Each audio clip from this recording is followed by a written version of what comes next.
Countdown for blast off. X minus 5, 4, 3, 2, 1. Fire.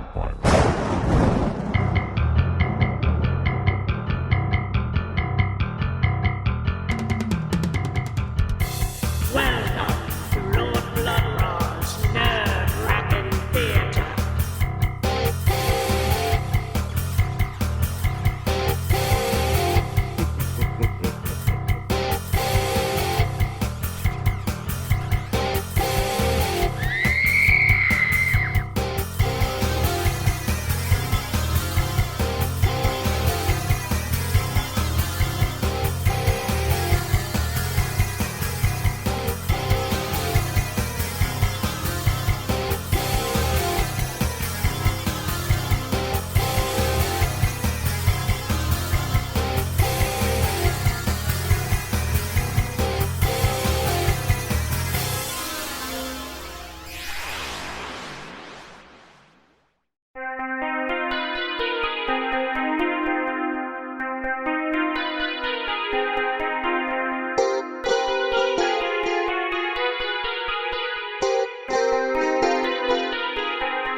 My lords and ladies, geeks, geekerellas, geekulas, and geekeritas, I am Lord Blood-Rah, and this is Lord Blood-Rah's Nerve-Wrackin' Theater.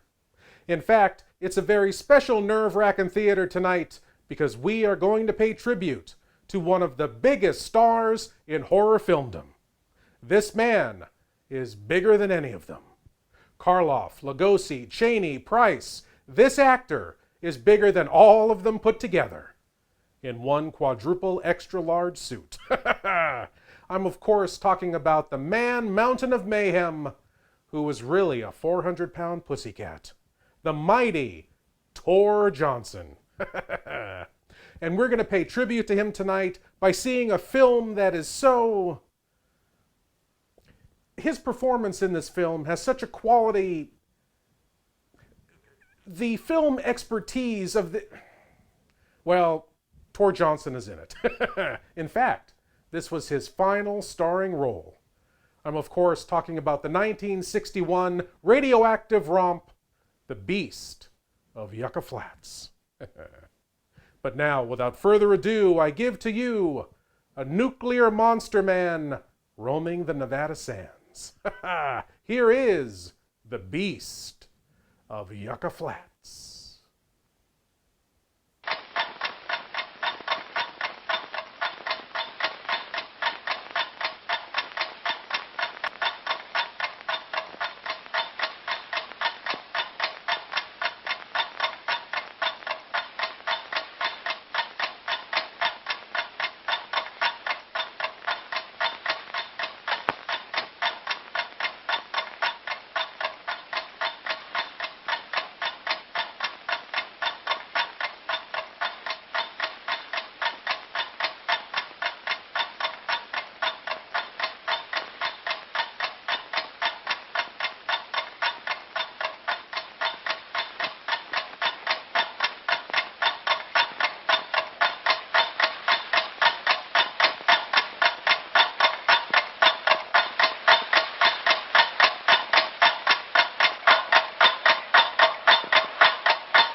Joseph Jaworski, noted scientist, recently escaped from behind the Iron Curtain.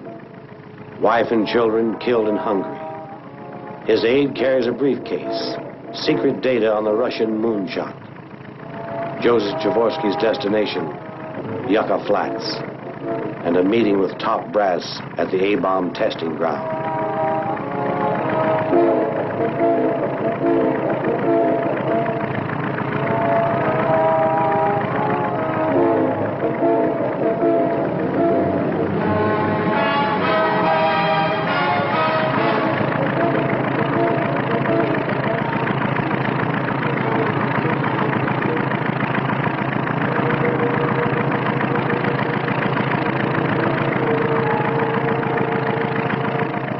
These men are also behind the Iron Curtain. Two of the Kremlin's most ruthless agents. Their orders: get the briefcase, kill Jaworski.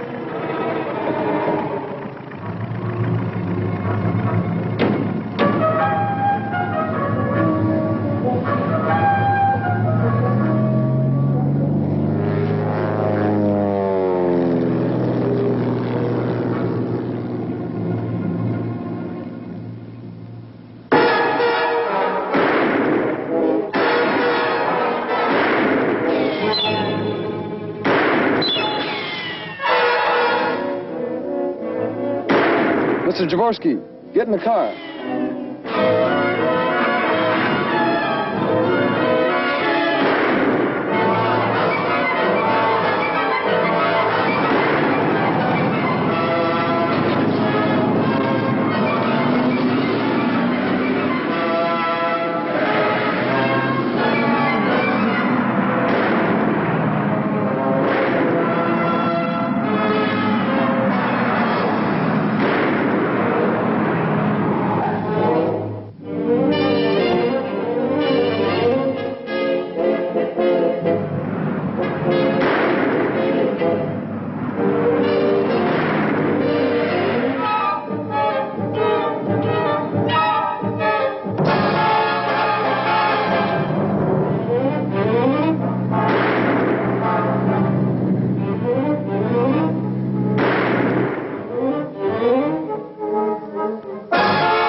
Flag on the moon. How did it get there?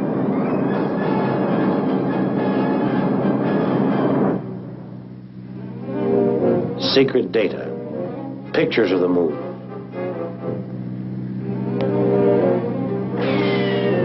Secret data.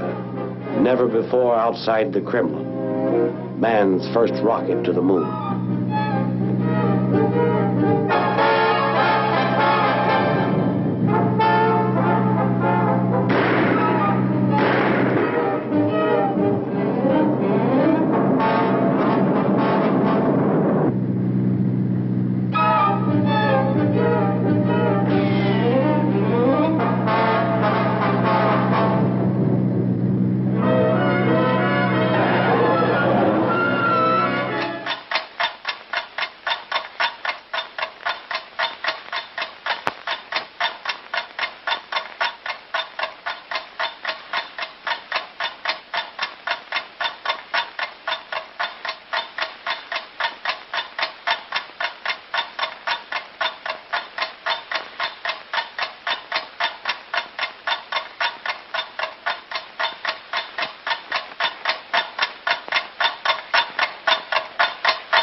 From Haiti, land of the voodoo, comes the most infamous cult of all.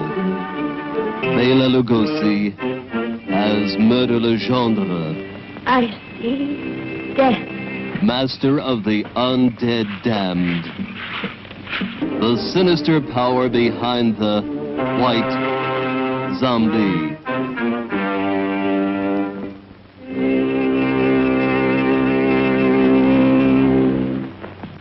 Zombies? Yes, they are my servants.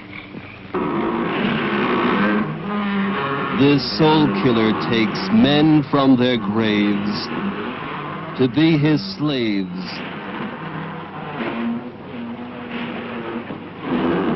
His instruments of terror, and now this fiend plots to possess a woman. Only a pinpoint, a silver one, in a glass of wine, or perhaps a flower. Keep it, monsieur. Keep it. You may change your mind. Not dead? Are you mad? I saw her die. The doctor signed the certificate. I saw them bury her. Captive in the borderland between life and death. Her brain drained of the life spark. The white zombie obeys the unholy commands of her demon master.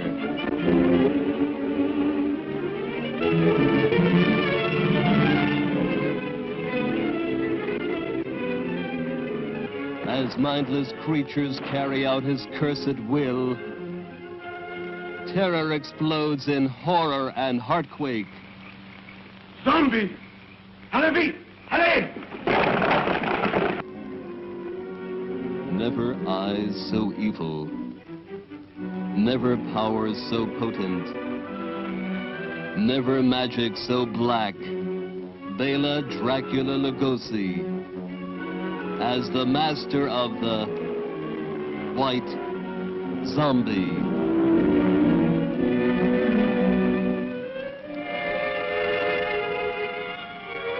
Well, my lords and ladies, the good Dr. Javorsky, played by our honoree tonight, Tor Johnson, is on the run from some KGB thugs who are trying to shoot him because they object to him defecting to the United States with a briefcase full of secrets about the Russians reaching the moon first. Or at least I think that's what's going on. Your guess is as good as mine, my lords and ladies. But one thing is for sure, they're after him and they want to shoot him. And as big a target as Tor Johnson makes, he may not have a chance. Well, my lords and ladies, let's see how he does. Let's join the chase as we return to the Beast of Yucca Flats.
Flats. The A-bomb.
Vacation time.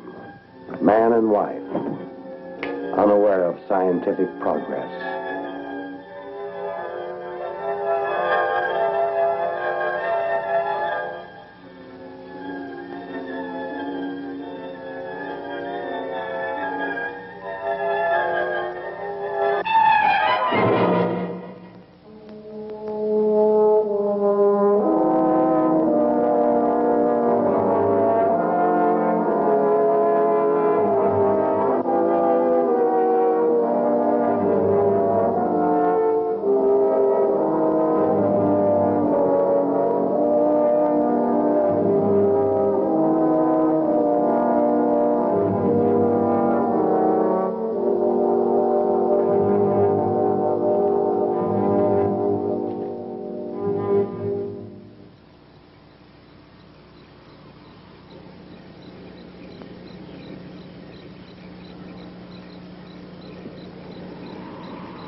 Joseph Jaworski, noted scientist, dedicated his life to the betterment of mankind.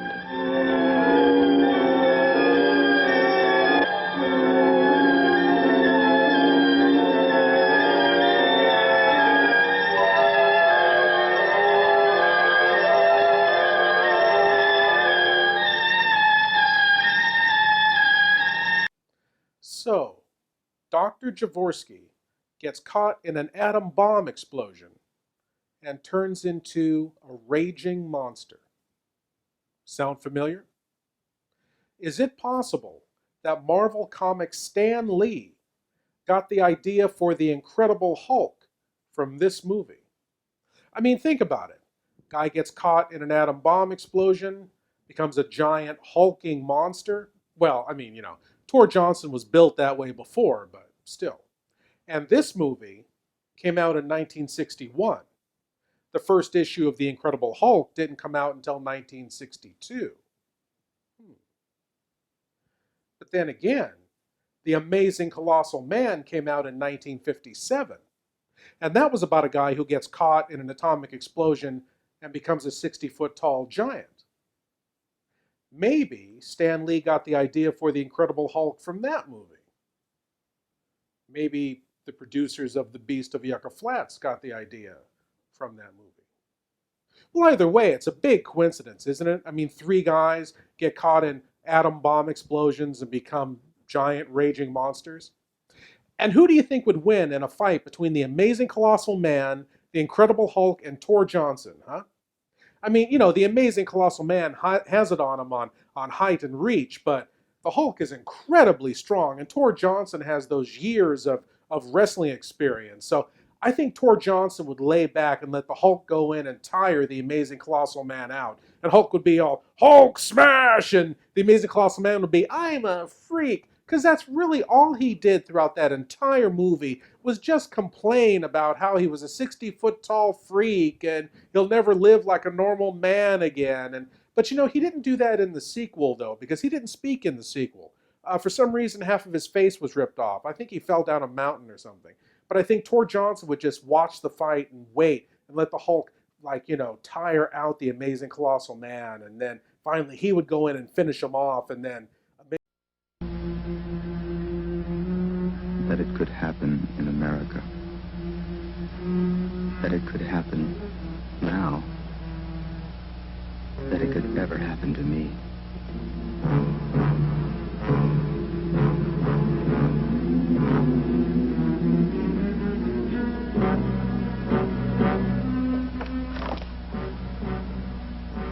Another murder tonight. At Watergate. My apartment.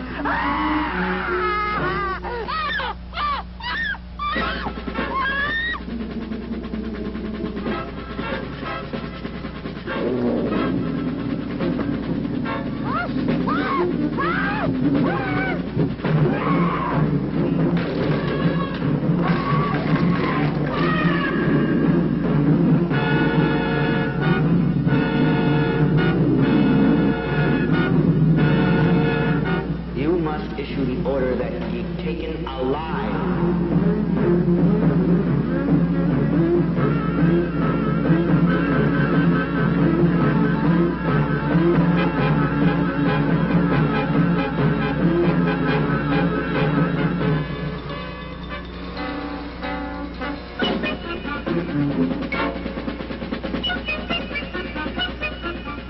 The moon hasn't risen yet. Put a guard on me.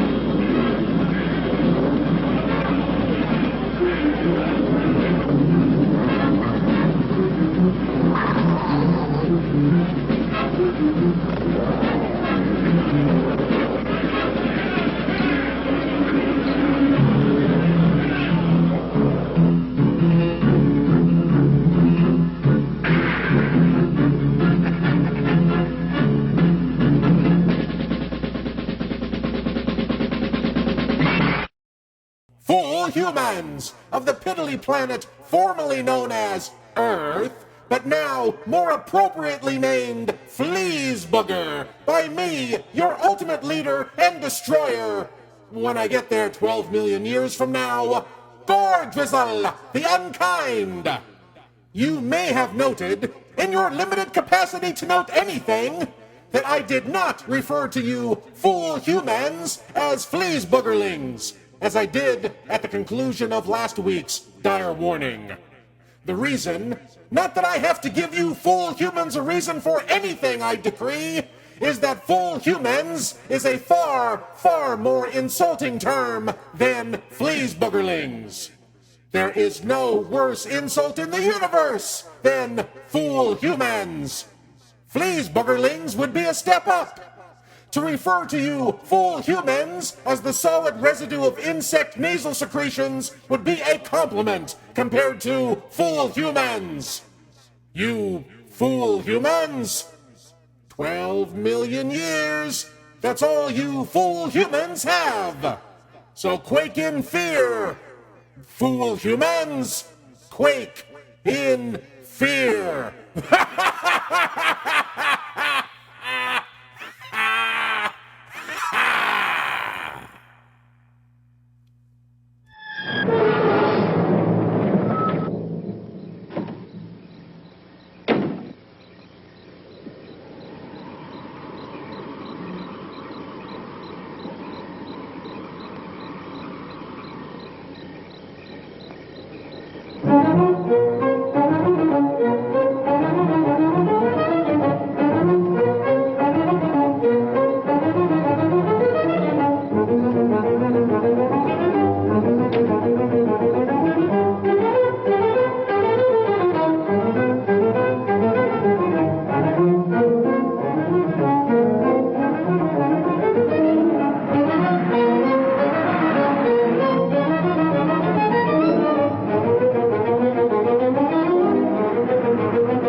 young Joe Dobson, desert patrolman.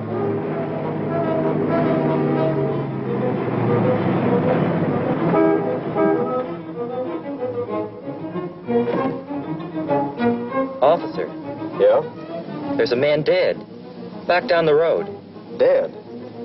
How far down? Couple miles. Maybe more. Lying behind his car.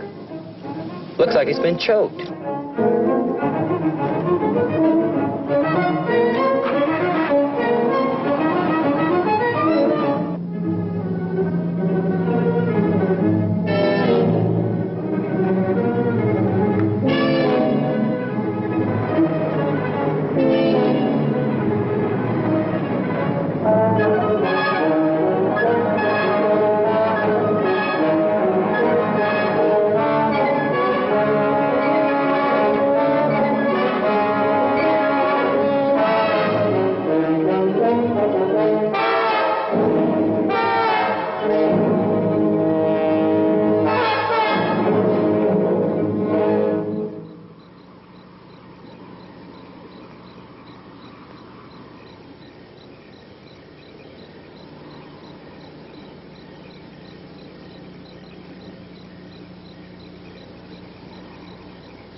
Joe Dobson, caught in the wheels of progress.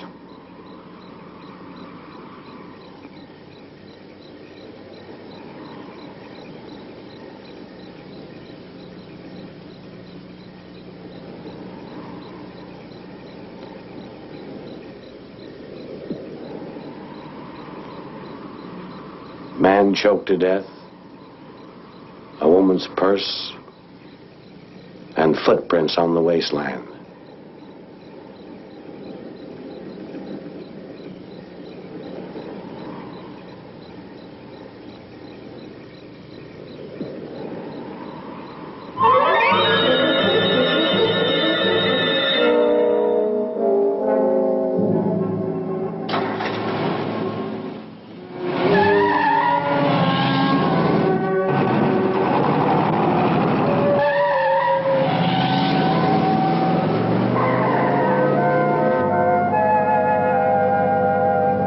Touch a button, things happen.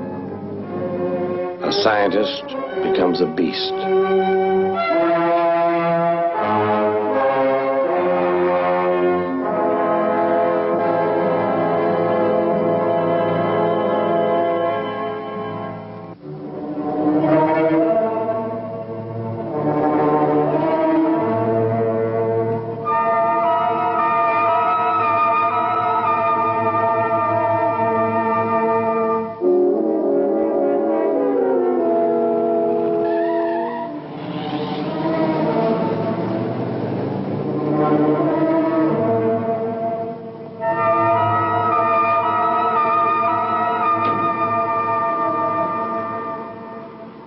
Jim? Be down in a minute, Joe.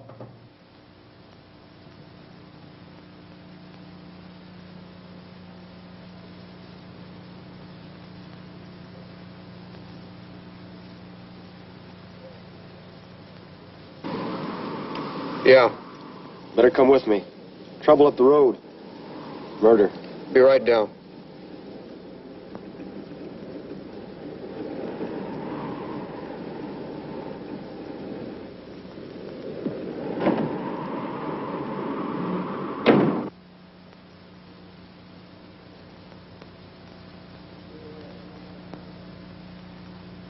See you later, honey.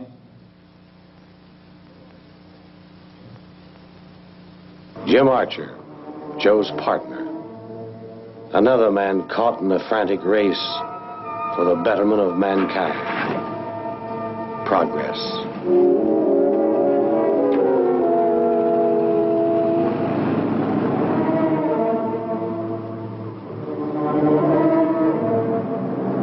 Jim Archer, wounded parachuting on Korea. Jim and Joe try to keep the desert road safe for travelers. 7 days a week.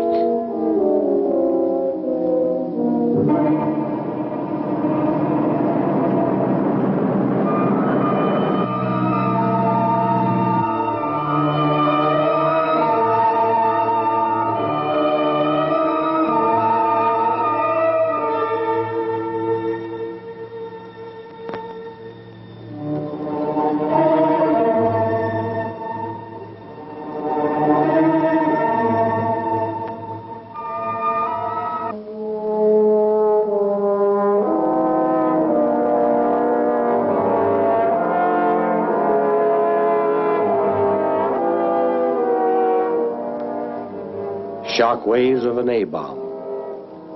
A once powerful, humble man, reduced to nothing.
Joseph Jaworski, respected scientist, now a fiend, prowling the wastelands, a prehistoric beast in the nuclear age. Kill. Kill just to be killing.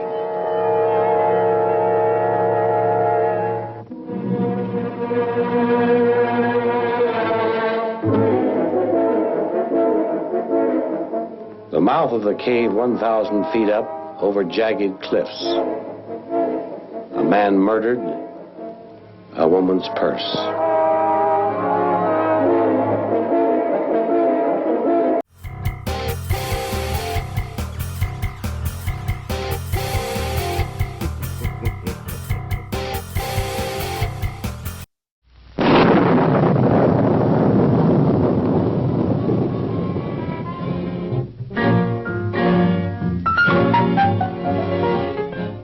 Attempting to solve the distance of a beautiful girl, the East Side Kids invade a haunted mansion and come face to face with sinister Bela Lugosi.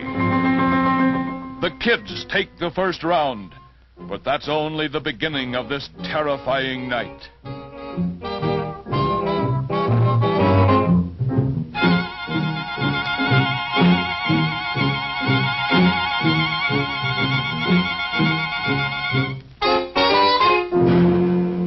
Of all the various film incarnations of the Hulk, I'm talking about the TV series in which he was played by Lou Ferrigno, the various other films before the Avengers, and the Avengers, I think that the Hulk from the TV series played by Lou Ferrigno would do the least well against a team-up of Tor Johnson and the Amazing Colossal Man, just because he was, smaller. What were we talking about? Oh, yes! My lords and ladies, of course, tonight's film, The Beast of Yucca Flats, and our honoree, Mr. Tor Johnson. By all reports, a great, great wrestler and a great showman. He wrestled under the name The Super Swedish Angel, and one of his little showman tricks he used to like to do was to take razor blades and put them in between his fingers and just lightly scratch the top of that big bald head of his, and then just enough to draw a little bit of blood, and then pat it down with ice water to seal it up. See, that way, when he went into the ring, and his head invariably hit a turnbuckle or hit the floor, those cuts would open up and he'd start bleeding, and supposedly enraged by the sight of his own blood, he would take out his opponents. What a showman. And by the way, please don't try that at home, okay? Just don't. Anyway, don't let this movie fool you, by the way. He had a pretty good film career. As early as 1934, he was appearing in films with Eddie Cantor, Bob Hope, even Abbott Costello. But it wasn't until he met the great Ed Wood that he got his big break. Of course, I'm talking about Plan 9 from Outer Space, in which he played the alive and the undead Inspector Daniel Clay. And based on his appearance in that film, Don Post of famous Don Post masks designed a mask that is still a popular seller to this day. Tor Johnson. What a guy. Well, my lords and ladies, let's return to the Beast of Yucca Flats and see how our Dr. Javorsky is getting along.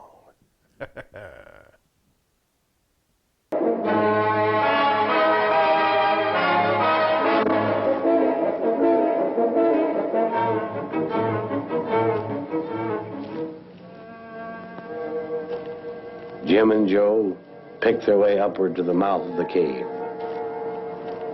One slip, and 1,000 feet to nowhere.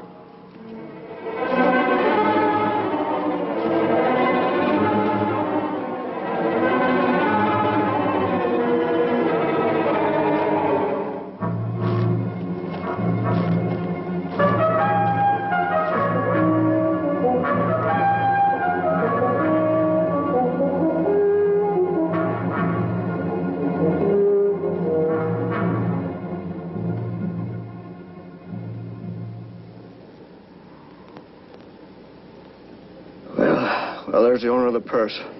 Yeah. Let's take her down. May still be alive. Yeah, she's still breathing. Careful with her arm, Joe.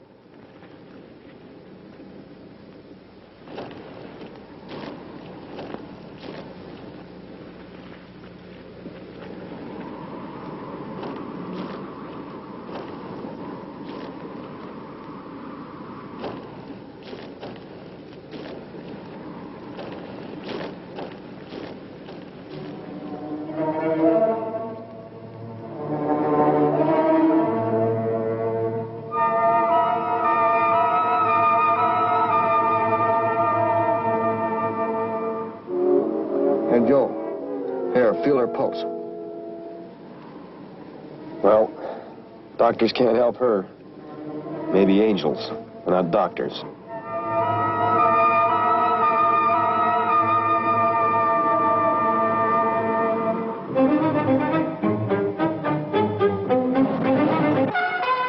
Paper, mister?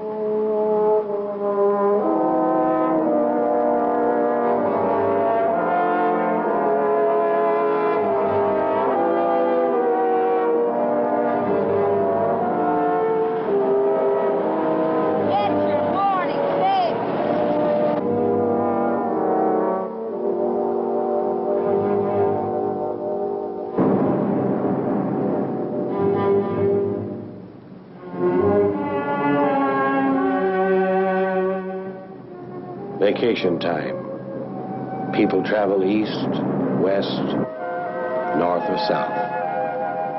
The Radcliffes travel east with two small boys, adventurous boys. Nothing bothers some people, not even flying saucers.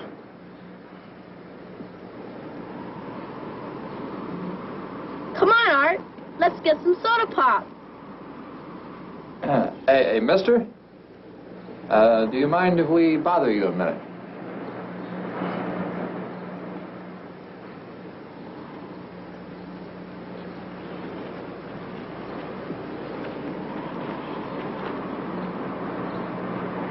Boys from the city, not yet caught in the whirlwind of progress, feed soda pop to the thirsty pigs.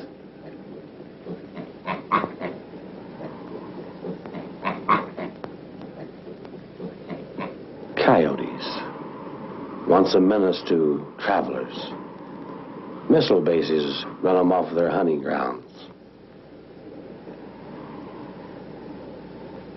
How much do I owe you? $3. Boys, we're leaving.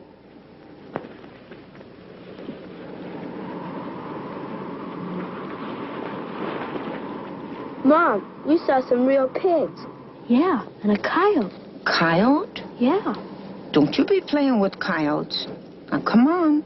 We're leaving. Come on. Oh, we never get to have any fun.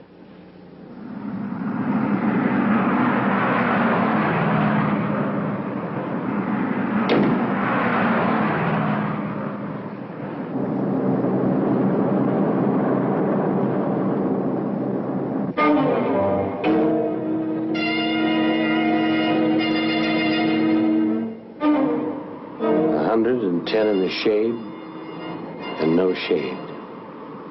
Jim and Joe try to make their way up to the plateau.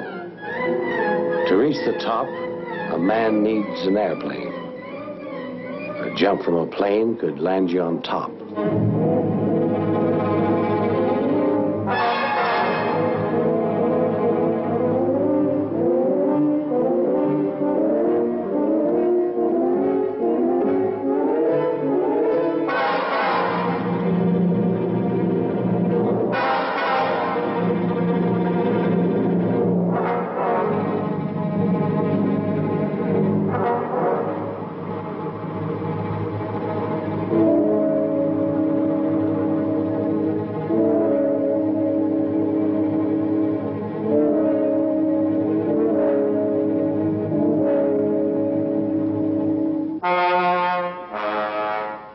But the killer's not on the plateau.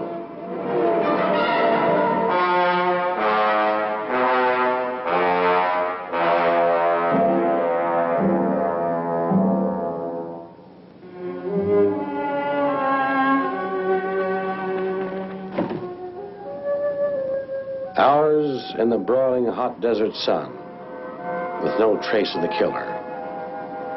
To put Jim Archer's paratroop training to good use is the only answer.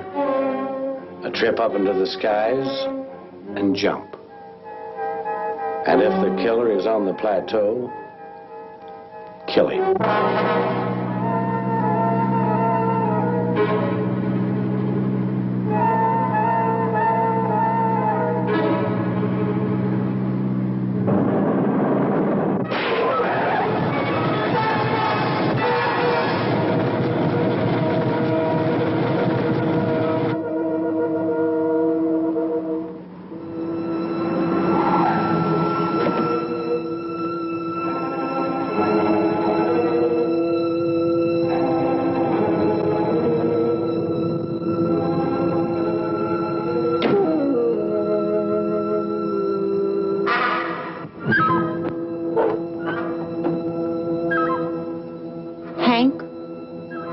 See the boys.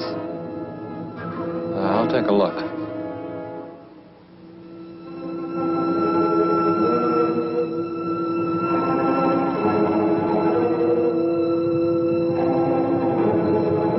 Jim, shoot first. Ask questions later.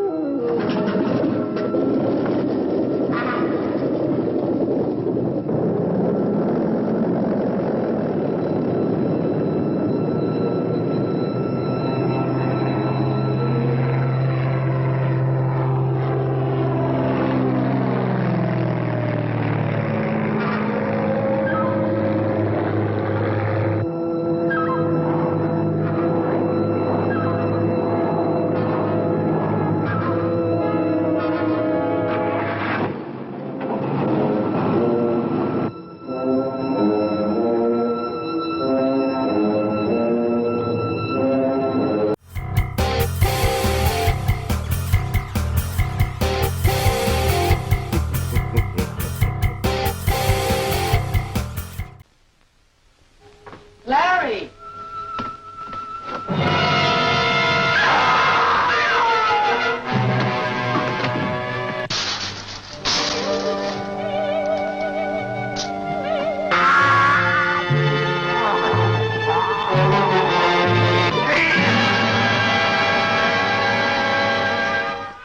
From the exotic geisha houses of Tokyo to the back alleys of the Ginza Strip comes the terrifying news of a fiendish creature that threatens to destroy all who stand in his way.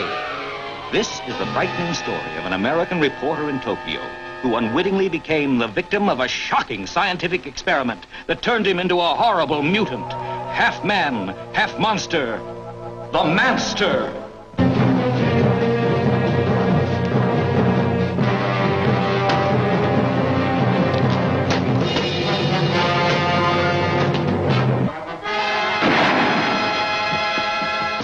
What happened? He got away. I think I know where he's going, to Taras. Follow me. Right. There's panic in the streets as the unheard-of terror of a half-man, half-monster runs wild through the city. There he goes! Don't miss The Manster. A genuine thriller in the most frightening sense of the word.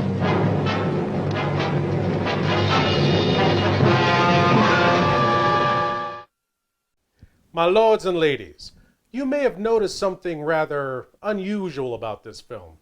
Well, other than the total lack of plot, I mean.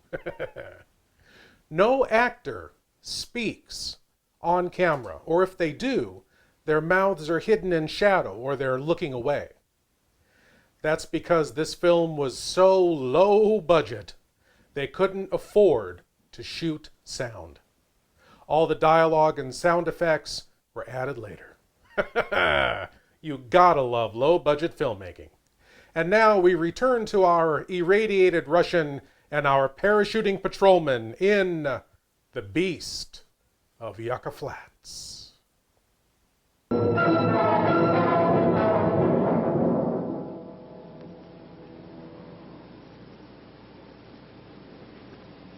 Hank? I can't find him. What do you think we should do? I don't know, Lois. Stay here, I'll go out farther. We'll find him.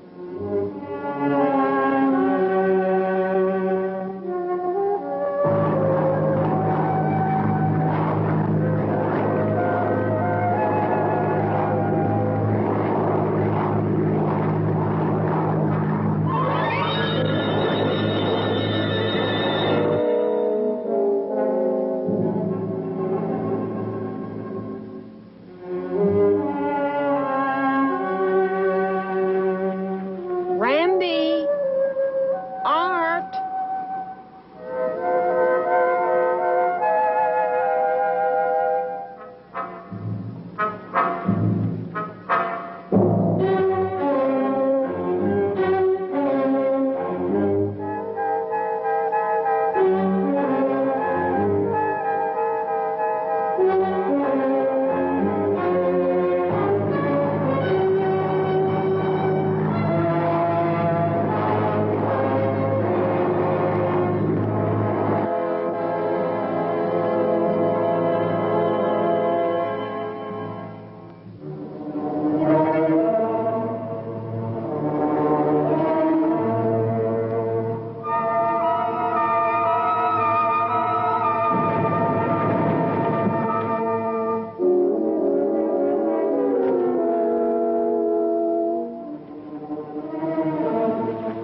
always on the prowl, looking for something or somebody to kill. Quench the killer's thirst.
Shoot first, ask questions later.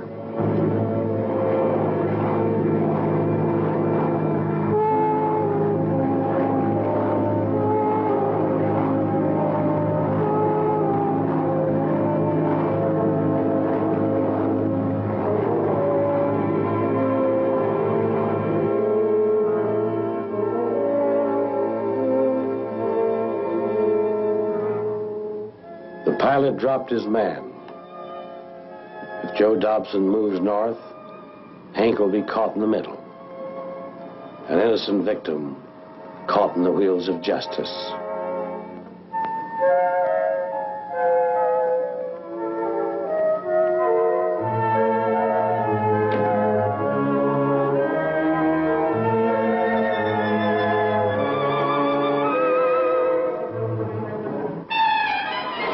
A man runs, somebody shoots at him. Whoa, whoa, whoa, whoa! Good shooting, Tex. Jim got a little trigger happy there, didn't he? I mean, that guy was just taking a run through the desert for all Jim knew, and he had to plug him. Or did he? You know, something like that could ruin a family vacation. Well, my lords and ladies, we'll return to the Beast of Yucca Flats after these madmen try to put a hole in your wallet. Tor Johnson, giant Swede, 7 days a week. the Super Swedish Angel, wrestler, champion, friend of Ed Wood. Ed Wood's toilet seats, crushed. Tor's fault, caught in the wheels of progress. In Plan 9 from Outer Space, Inspector Daniel Clay. Flag on the moon. How did it get there? In The Black Sleep, Bela Lugosi, John Carradine. Nothing bothers some people, not even flying saucers. Push a button, things happen. Feed soda pop to thirsty pigs. Stilted narration gets stuck in your head. It's kind of fun. Crush toilet seats on the moon. Push a button, somebody shoots at him. Nothing bothers flying saucers, not even some people.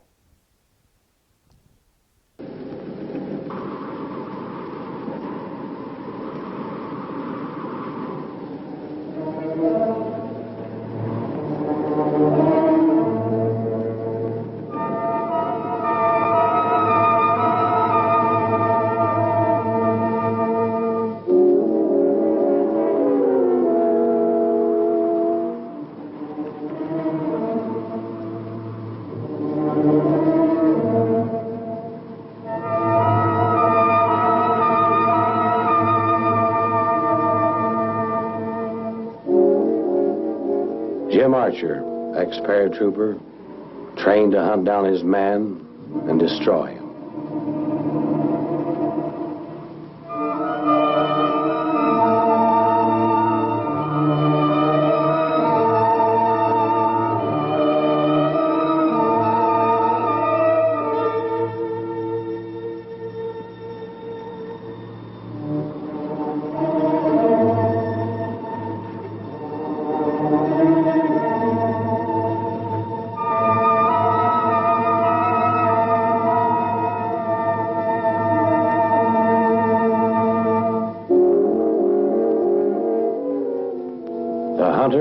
And the hunted.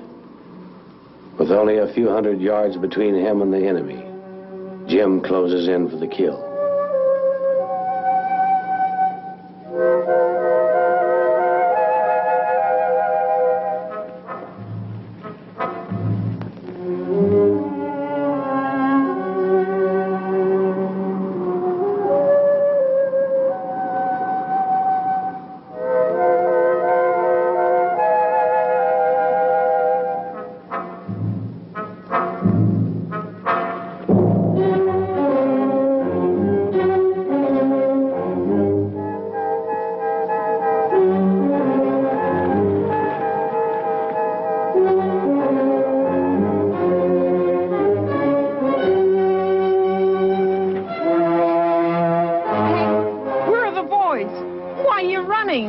To explain, Lois. Stay here. The boys may come back. Gotta get help.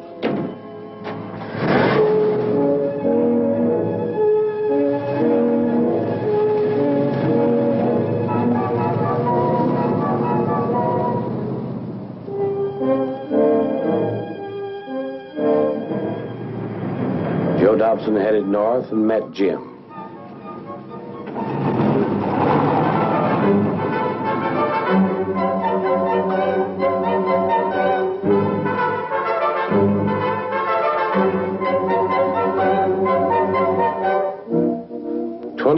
Without rest and still no enemy. In the blistering desert heat, Jim and Joe plan another attack. Find the beast and kill him. Kill or be killed. Man's inhumanity to man.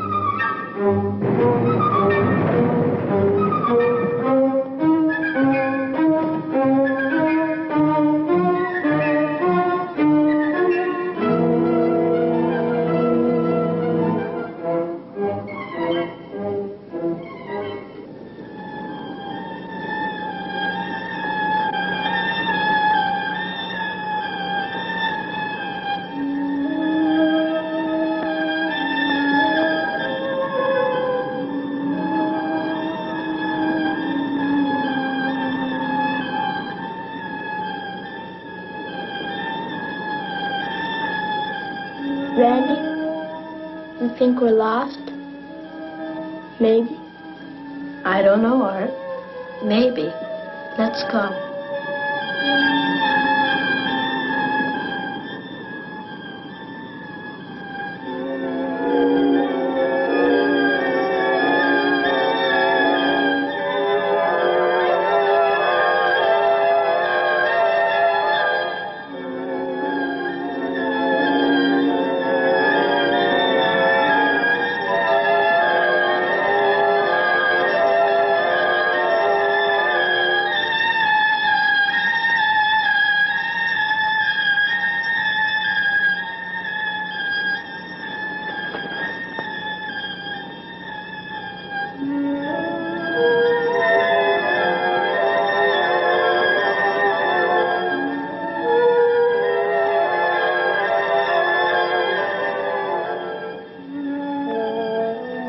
Randy, is that water down there? I sure hope so. My throat's dry. Mine too.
There were no reports about this thing until 1946.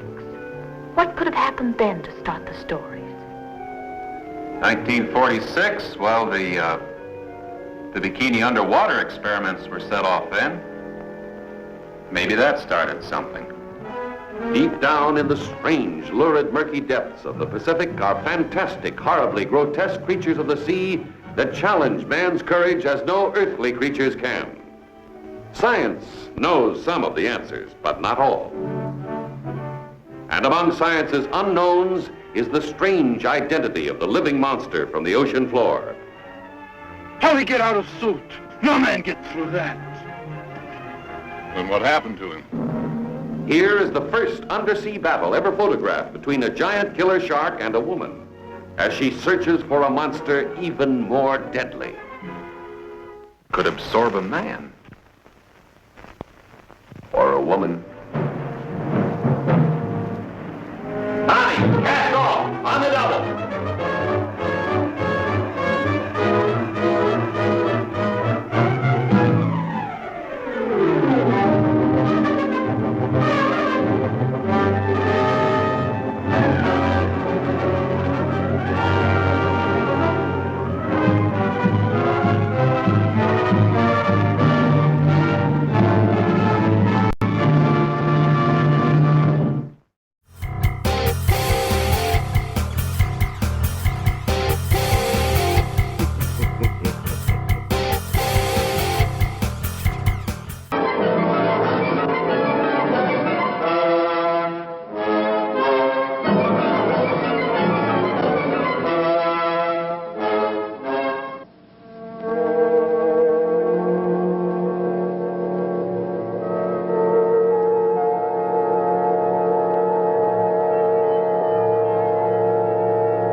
Randy?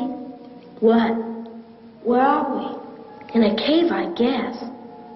Come on, Art. Be careful. Think that old man can get us up here? Don't talk about it. Come on.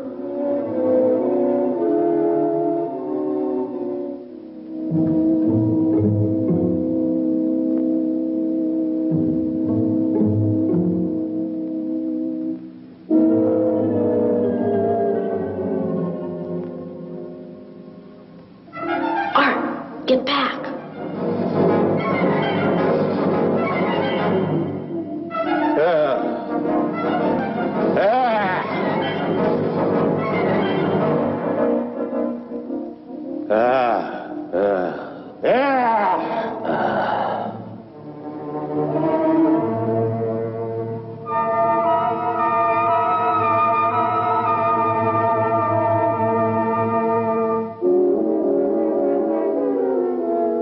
The beast, finding his victim gone, unleashes his fury.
And some helpful neighbors, the search narrows.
It's that time, my lords and ladies.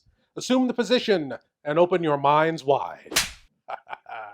It's time for your cranial cavity search. Yes, my lords and ladies, the cranial cavity search. Here's a chance for you great geeks out there to prove your geek cred by showing what you know. And tonight's cranial cavity search question is: the great actor Mr. Boris Karloff played many horror icons in his day. the Frankenstein monster, the mummy, and many, many others. But he was not born with that name. What was Boris Karloff's real name? A. Boris Horowitz. B. William Henry Pratt. C. Leonidas Karloff. Or D. Juan Sylvester. Do you know? Think about that a while, my lords and ladies, and please don't Google, while these ads try to boggle your mind.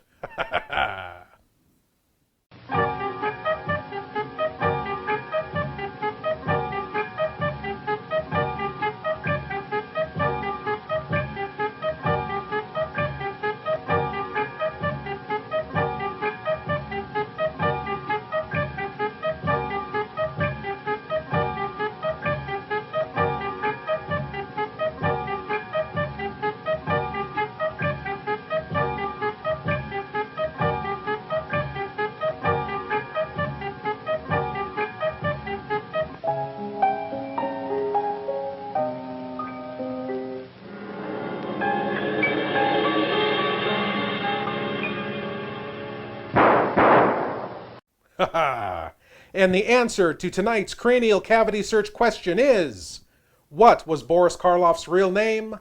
It was B. William Henry Pratt. A suitably British name for a man born in London to a British diplomat. In fact, it was expected that young Billy would follow in his father's footsteps and become a diplomat. But he moved away to Canada, became an actor, and took the name Boris Karloff.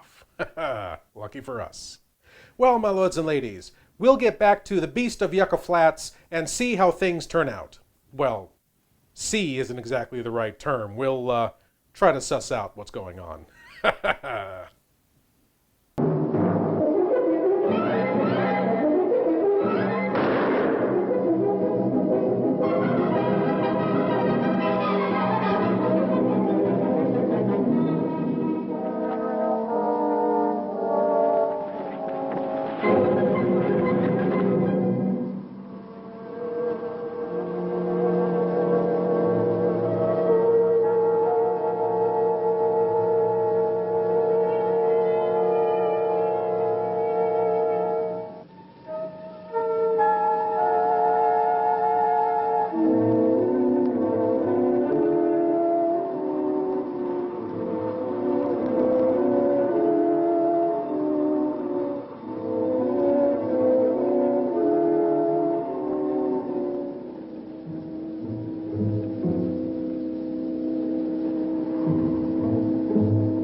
Jim, you all right? Yeah, I'm all right.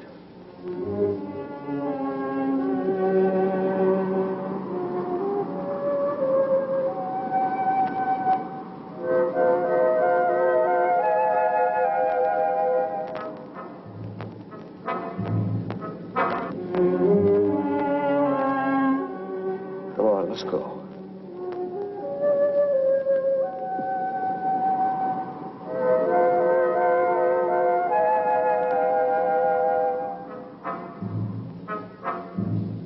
Joseph Jaworski, noted scientist.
Genius director Coleman Francis pulling on the old heartstrings there with a cute little bunny nuzzling our big dead radioactive Russian. Or was he leaving the door open for a sequel? Oh yes, I can see it all now. The bunny, infected with the fallout from Jaworski's dead body, becomes a huge, rampaging radioactive monster with big, sharp claws and sharp, nasty teeth. And he goes around ravaging the countryside. Well, you know, the Nevada desert.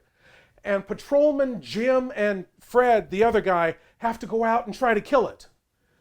But Joseph Jaworski's younger brother, Skip Jaworski, who defected to the United States years before to become a legomorphologist, that's an expert in the field of bunnies, is convinced that they have to take the monster alive because he thinks it's the key to proving his theory that man actually descended from an ancient giant race of bunnies and not apes. Ha ha! Nah, it'll never work. Anyway, my lords and ladies, I want to thank you all for watching, and I want to invite you all back again next week when we'll do whatever this is all over again. Ha ha! As always, I am Lord Blood-Rah saying, geek out.